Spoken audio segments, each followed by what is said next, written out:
تلم دا د غریب غواړم دا نارا وهم پجارا چې غربت د دوی شي ختم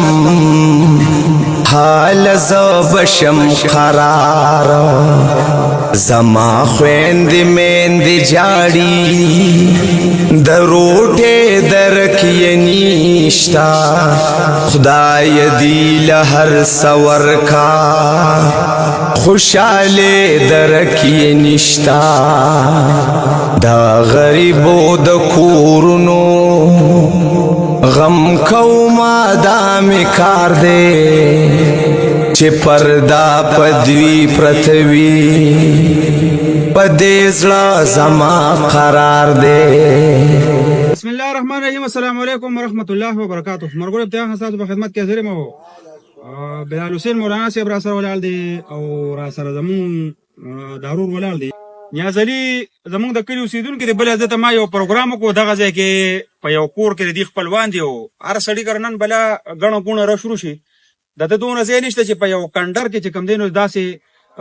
غیاګانې غونته کې او خشاک غونته کې په کوټه راچولې دی. پای کې دغه ماشومان دی پوچی پوچی ماشومان دي. خدای شته بلش پم چې دا باران شو زما په دې لړ کې اوسل کوي چې خدای پاکه دغه وړو غ سودا غ سامان چې کم پروت دی هغه د دې غ جامه په هزار یا غ تولیان چې کم دي چې داغي بس کې په پروګرام او په پروګرام اپلوډ کو. الحمدلله زموږ دغه مسلمانان شته چې خ کاپی خده پور الحمدلله زموږ سره وقتن په وقتن باندې دغه امدادونه کیږي او دغه خلکو ته موږ را رسو. بل د هر چا خپل قسمت ته بار بار دا وایم چې د هر چا خپل قسمت ته بعضی ځایونه داسې راشي چې هغه کې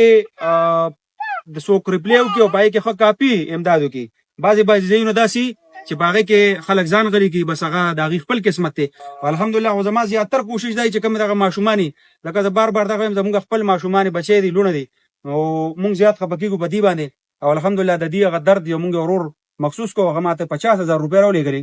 او دغه 50000 روپیا چې یو سړی خپل ذاتی د خپل ځان د خپل بچون را شوکي نو واقعي د چې دا ډیر زیات ګران کار دی. په دې کې چې مونږ کوم پروګرام کړو پای کې 1000 روپیا مولانا صاحب ته چایزي پیسې کړو الله پاک دغه ته مجر ورکړي ځکه دا هم دستاینه ول دی چې خپل بچونه دغه دونه پیسې را وشو کولې زویم روپیا دی ولې خو چې ته په خپل دغه باندې به مخ ملازینه یو سړی ته ورولېږي هغه په خپل کار باندې راولي. دغه 50000 روپیا زمون د یو ورور د طرفه زه کوشش کوم چې دا دی ماشومان له ورکم دا واله بچي دا 10000 دا 20000 او دا 30000 او دا 40000 او دا 50000 دا 19 او دا وسره 1000 روپیا نوري دا سو شوي سو پیسې شوي یو 50000 شوي کوټګي و په کار مار روان شي کنه ان شاء الله تعالی زمونږ امید ده چې که خیری استاد وسره فکا پی خیر کوي دلته وته منډه تړلی وي ویناګانې وته خلکو ته کوي. زما امید دربه دي چې ان شاء الله د استاد غونته کې وسړې پکې رامخ کې شنو زما خیال لري چې ان شاء الله ډیر زر تر زر به خیری الله پاک دا کوټه آباد کی هغه یو کوټګي ربل دغه لغونته کې کار کسنه صفات دي ان شاء الله دغه به مشي. بیا هم کوشش دا کوو کدا چې 100 کروڑ به یې هغه کافي خپل وسنه سیوا امداد کوي نو بیا باقي درا به ته کولی ان شاء الله چې دغه ماشومان دغه سفر نه روباسو د خپل کور ته راولو که خیری نو زغه زمون د کلی رور بای دي او دواګانې به ته زیات نه زیات کوي. ښه استاد خصوصي با زمون دغه رور ته چې دا کم مونږ ته د 50000 روپیا ورولې 1000 روپیا چرولې کړي دا 50000 روپیا چرولې دا مونږ سره زمونږ مستقل زما سره یو 100 ډونران دي الحمدلله غي د کاپی په لکونو روپیا امداد کوي. بیا دا غینه چې مونږ سره 100 روپیا امداد هم کوي نو کوشش وکړه چې ختم راتو کې هم دغه مسافر د پاره موږ د پاره موږ مسافر د پاره چې څومره دغه کسان دي چې الله پاک ته ولادت نه نور ډېر تیری ورکی والله پاک ته زموږ د کار مزید چې کوم دیو چلی